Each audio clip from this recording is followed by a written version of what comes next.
గం గణపతయే నమః. ఆ తరువాత కౌండిన్యుడు తన పత్ని అయిన ఆశ్రయతో దూర్వా మహత్యగాథను ఇలా కొనసాగించాడు. ఓ ప్రియపత్ని, ఒకనాడు గజాననుడు సుఖాసీనుడై ఉండగా త్రైలోక్య సంచారి బ్రహ్మమానస పుత్రుడైన నారద మహర్షి ఆయనను దర్శించి సాష్టాంగ దండ ప్రమాణం చేసి, ఓ దేవా, తమ దర్శన విశేషం చేత నా జన్మ సార్థకమైంది. అనేక జన్మార్జిత పుణ్యఫలం వల్ల గానీ తమ దర్శనం కలుగదు అంటూ వినయంతో అంజలి ఘటించి నిలిచాడు. అప్పుడు భక్తవత్సలుడైన గజాననుడు ఎంతో ఆదరంతో నారదుని చేయి పట్టుకొని అతడిని ఉచితాసనంపై కూర్చుండబెట్టాడు. నారదుడా ప్రేమకు ఆనందపరవశుడై గజాననుడితో ఇలా అన్నాడు: ఓ దేవా, నాకు మార్గమధ్యంలో ఒక ఆశ్చర్యకరమైన విషయం తటస్థించింది.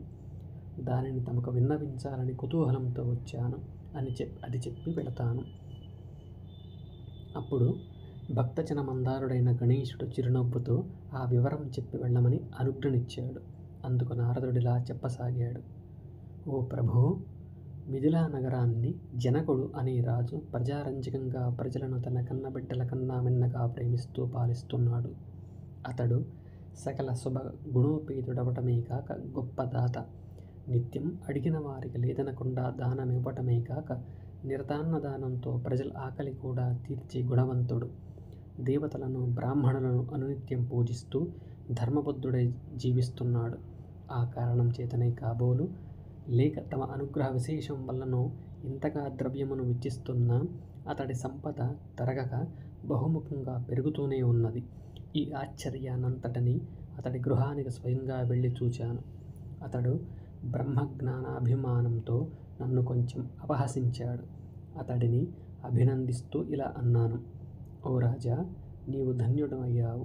నీకు అక్షయమైన సంపదలను సర్వసమృద్ధిని ఆ గజాననుడే నీ భక్తికి ప్రతిఫలంగా అనుగ్రహిస్తున్నాడు.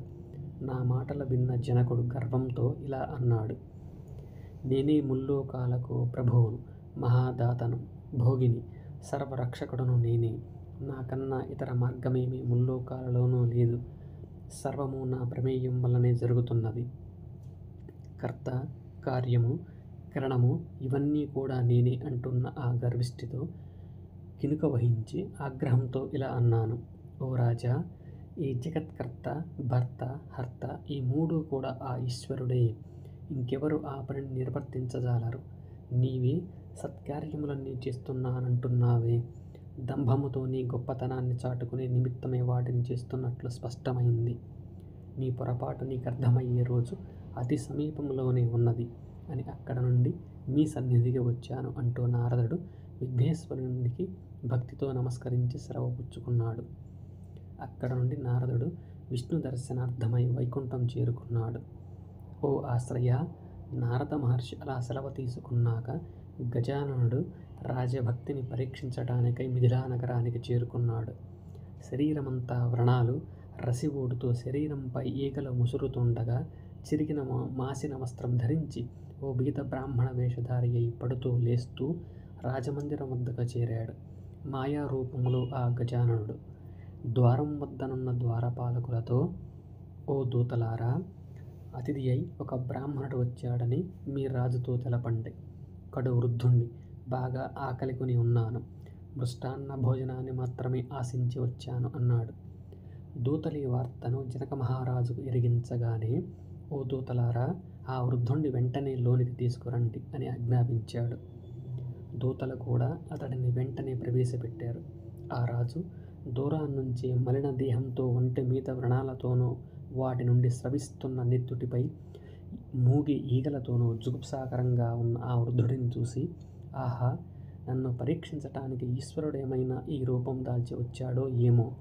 ఏదేమైనప్పటికీ ఈతడి క్షుద్బాధను తొలగించి మనస్సును సమాధానపరుస్తాను అనుకున్నాడు. ఆ బ్రాహ్మణుడు రాజు దగ్గరకు వచ్చి, ఓ రాజా, చంద్రుని కాంతి వంటి తెల్లనిదైన నీ కీర్తి చంద్రికను గూర్చి విని నీ సన్నిధికి వచ్చాను. చిరకాలం నుండి ఆకలి బాధతో తల్లడిల్లుతున్నాను. కనుక నాకు కడుపు నిండా భోజనం పెట్టు. అలాగని చేస్తేవా నీకు 100 యాగాలు చేసినంతటి పుణ్యం వస్తుంది అన్నాడు. ఈ కథనంతా చెబుతున్న కౌండిన్యుడిలా అన్నాడు: ఓ ఆశ్రయ, ఆ జనక మహారాజు బ్రాహ్మణుని పలుకులు విని కూడా వెంటబెట్టుకొని తన మందిరంలోకి తీసుకువెళ్ళి అతడికి సకల రుచులతో కూడిన భోజనం పెట్టించగా అదంతా ఒక గడ్డి పరకలా తినేశాడు ఆ మాయారూపి. ఇంకా ఆకలిగా ఉన్నదంటే ఒక పర్వతమంత అన్నప్రాశిని వండించి పెట్టాడు. అదంతా కూడా ఒక ముద్దను తిన్నట్టుగా మృంగేశాడు. ఈ విధంగా 10,000 మందికి సిద్ధం చేసిన ఆహార పదార్థాలన్నీ తినేసి ఇంకా అన్నం కావాలి అనగానే గాడి పొయ్యిలు త్రవ్వించి ఇంకా అన్నం వండించి వడ్డింపచేశాడు. వండింది వండినట్లుగా వడ్డించిన అదంతా ఖాళీ చేయసాగాడు. అప్పుడు ప్రజలంతా రాజు వద్దకు వెళ్ళి, ప్రభూ, వీడెవడో రాక్షసునిలా ఉన్నాడు.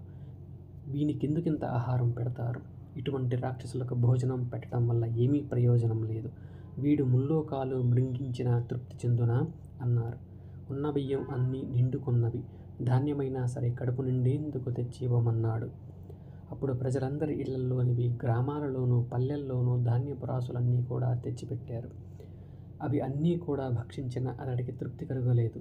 అప్పుడు దూతలు రాజు సన్నిధికి వెళ్ళి, ప్రభూ, ఇక ధాన్యము కూడా ఎక్కడా లేదు అని చెప్పగా జనకుడు ఆ మాటలు విని తల వంచుకొని సిగ్గుపడ్డాడు. ఆ బ్రాహ్మణుడు, ఓ రాజా, నస్తితేస్తు అని పలికి గ్రామంలో ఇంటింటికి భిక్షాటనకై వెళ్ళగా, ఓ బ్రాహ్మణోత్తమ, మా ఇళ్లల్లోని సమస్త ధాన్యమును రాజు ఎప్పుడూ తీసుకెళ్ళిపోయాడు.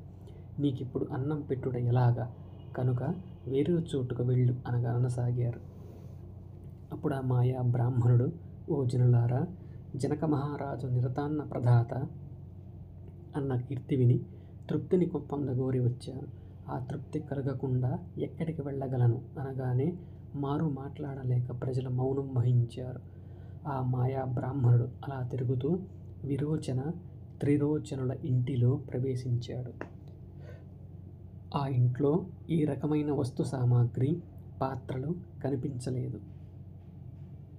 ఇది శ్రీ గణేశ పురాణం ఉపాసనా ఖండంలోని దుర్వామహత్యం అనే 65వ అధ్యాయం సంపూర్ణం.